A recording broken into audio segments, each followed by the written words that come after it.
Assalamualaikum warahmatullahi wabarakatuh.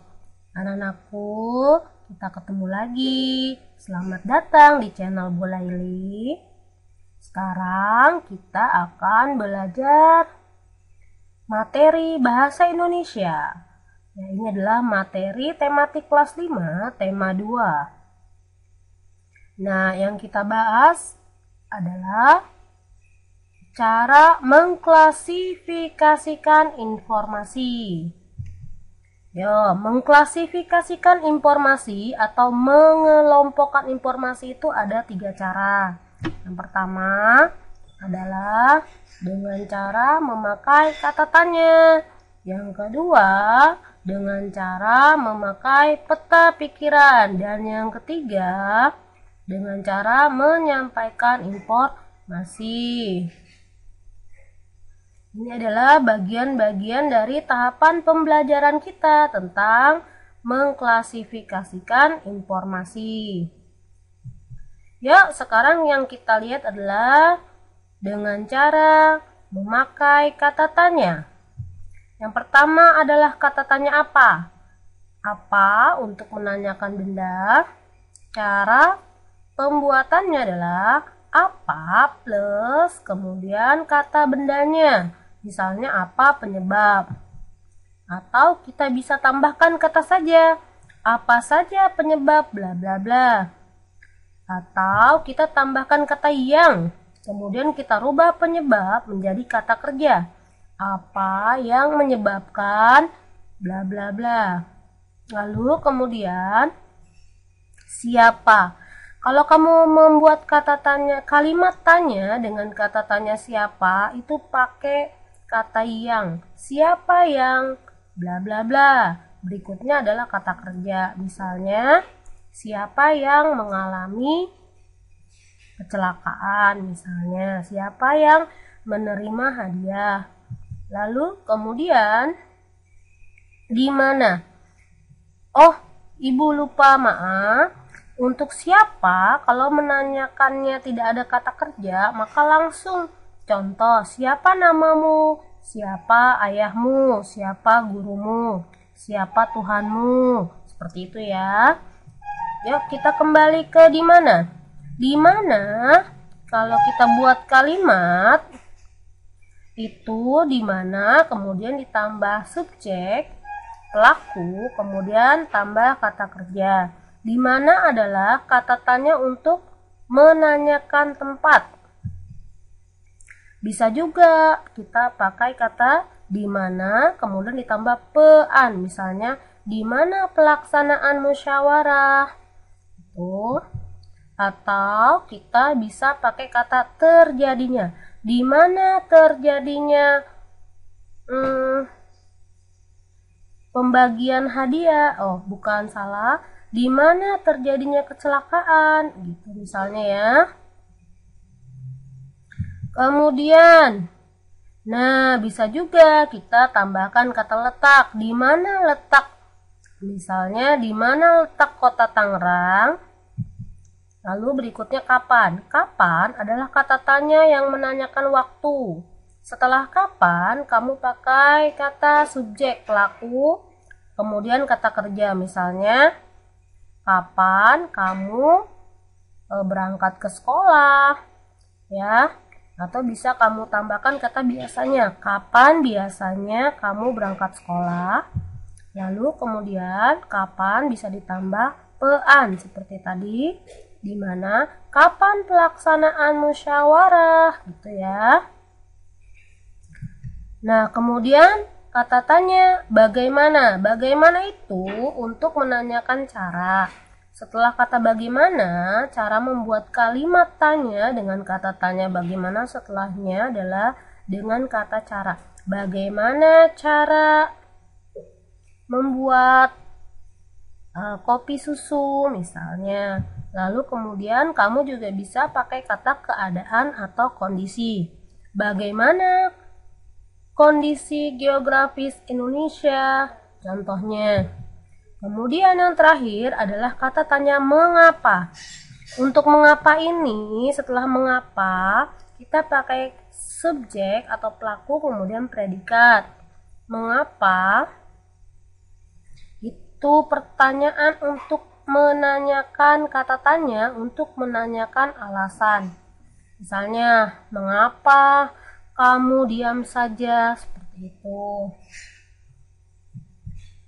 Oke, mengapa juga bisa kita pakaikan kata di kemudian nama tempat. Misalnya, mengapa di Indonesia banyak terdapat sawah.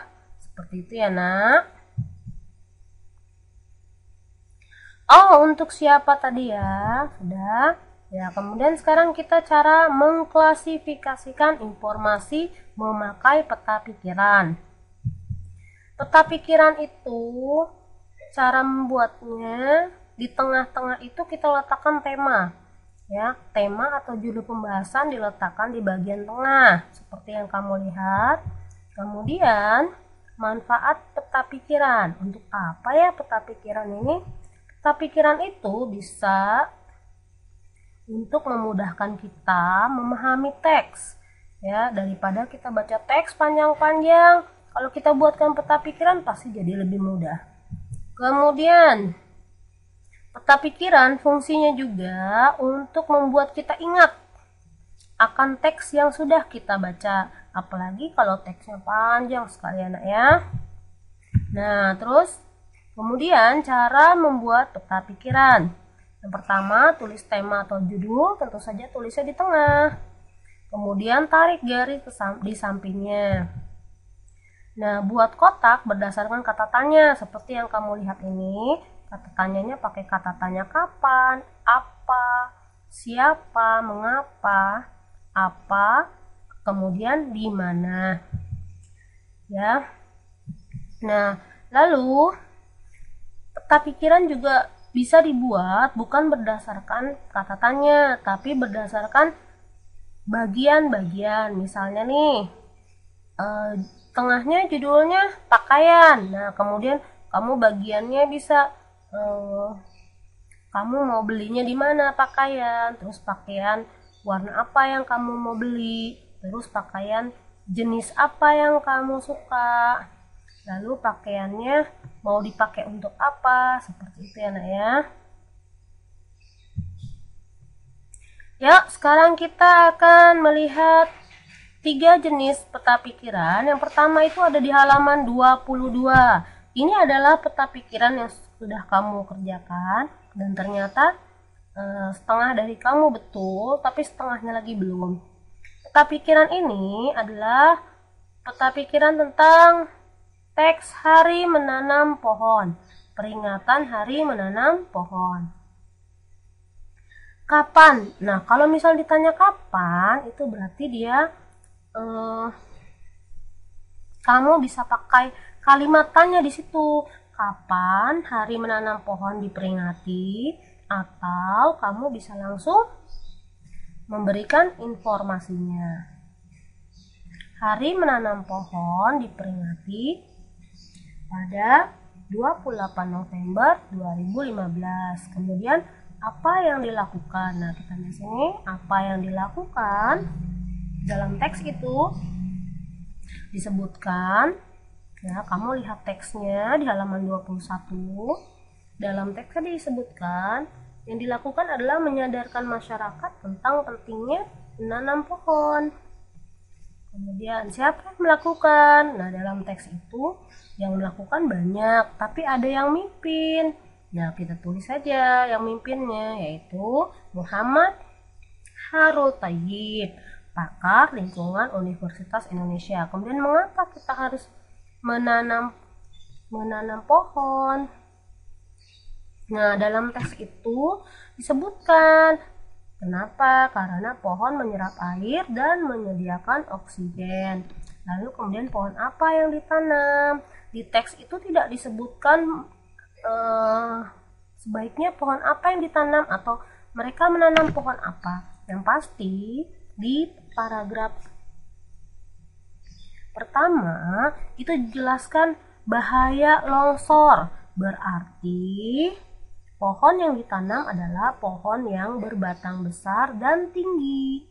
Kemudian di mana lagi akan dilakukan? Nah, ini maksudnya di teks itu disebutkan bahwa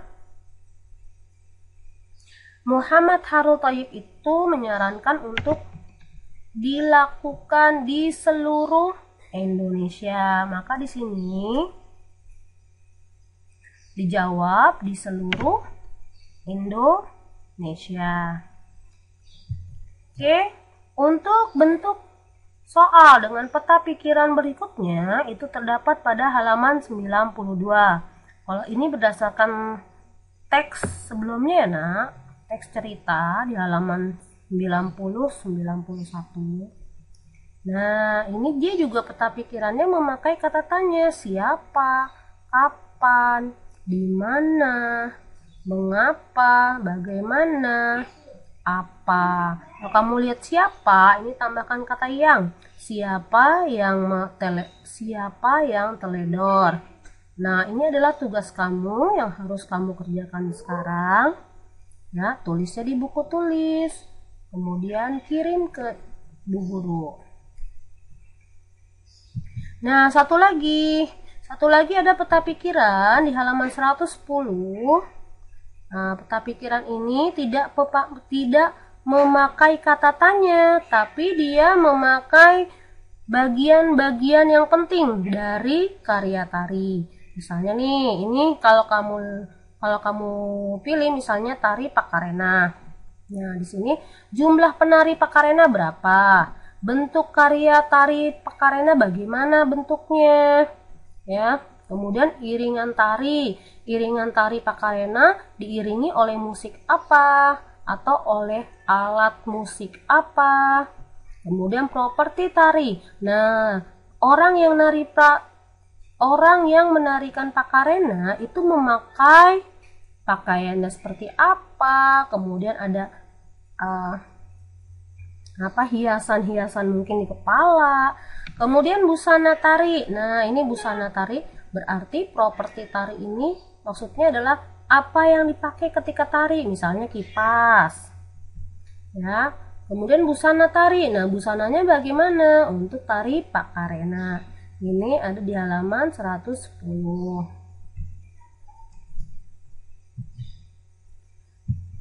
Oke, sekarang menyampaikan informasi. Gimana caranya menyampaikan informasi ya?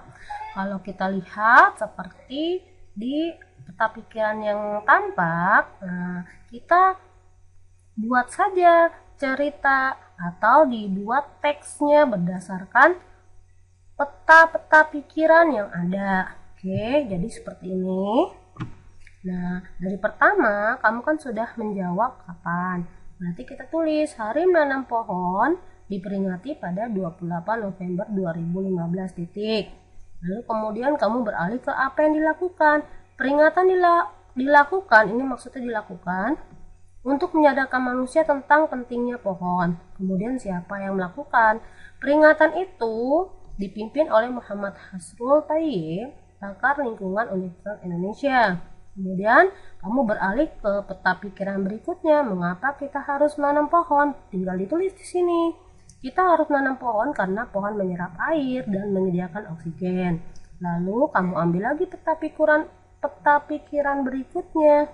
Pohon yang ditanam adalah pohon yang berbatang besar dan tinggi agar tidak terjadi longsor.